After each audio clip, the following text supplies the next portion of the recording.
Welcome to another Explainer.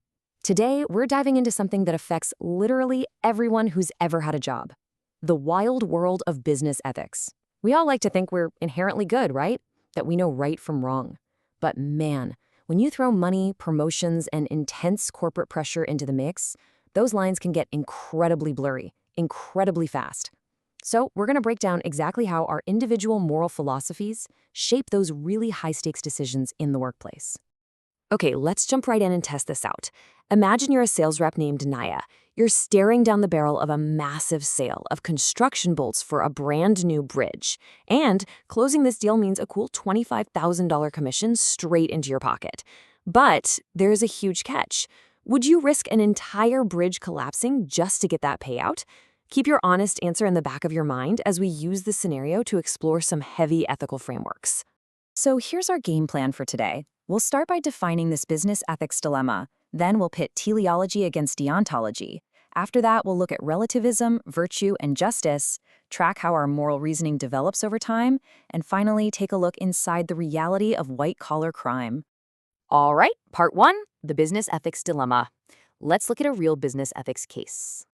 Let's get back to Nia. She works for Midwest Hardware, and the bridge those bolts are for, it's being built near the New Madrid fault line, which is a major earthquake zone. Now, the bolts have a 3% defect rate. In the general industry, that's actually considered acceptable. But for a bridge that could get hit by a sudden violent earthquake, that defect rate is a potential disaster. If Nia tells the truth about the defect, she absolutely loses the sale to a competitor. But if she stays quiet, she walks away with 25 grand. It's the ultimate clash: unacceptable physical risk versus a massive personal payout. Moving on to part two, teleology versus deontology. Ends versus means. This right here perfectly illustrates the biggest divide in how we view moral obligation. You've got teleology, which is all about the results. It focuses purely on the consequences. Basically, the ends justify the means. And on the flip side, you have deontology. Deontology says, no, it's about the inherent rightness of the action itself, your intentions, and protecting individual rights completely regardless of the outcome, so the means matter most.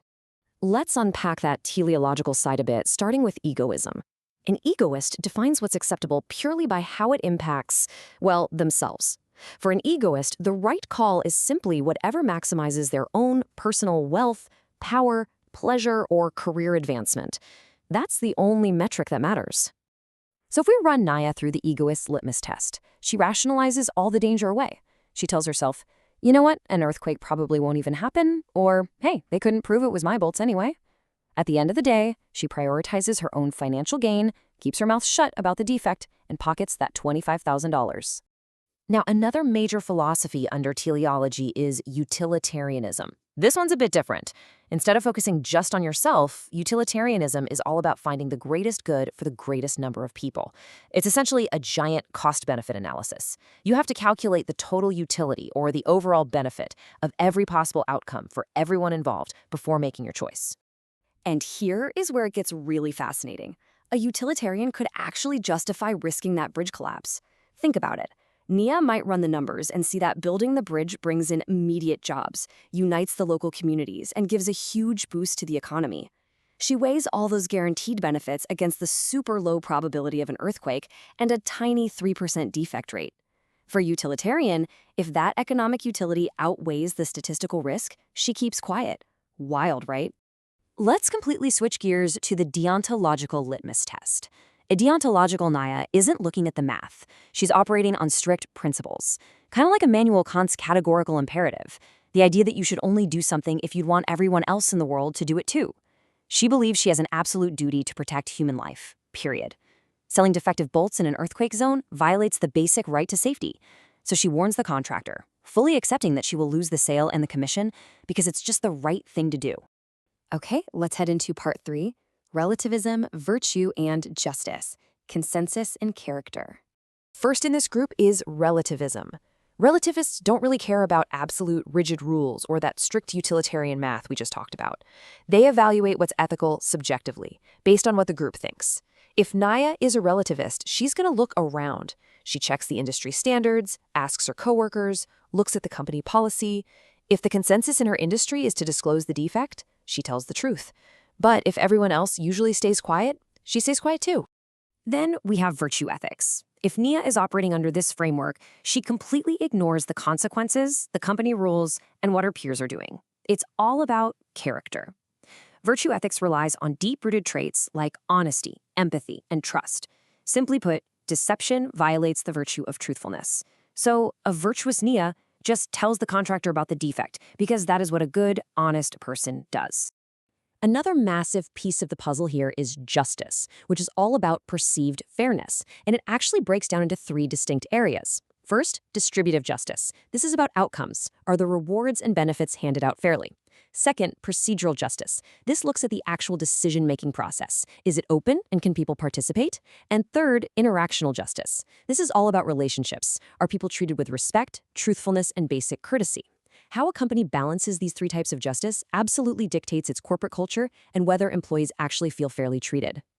Moving on to part 4, cognitive moral development, cognitive moral stages.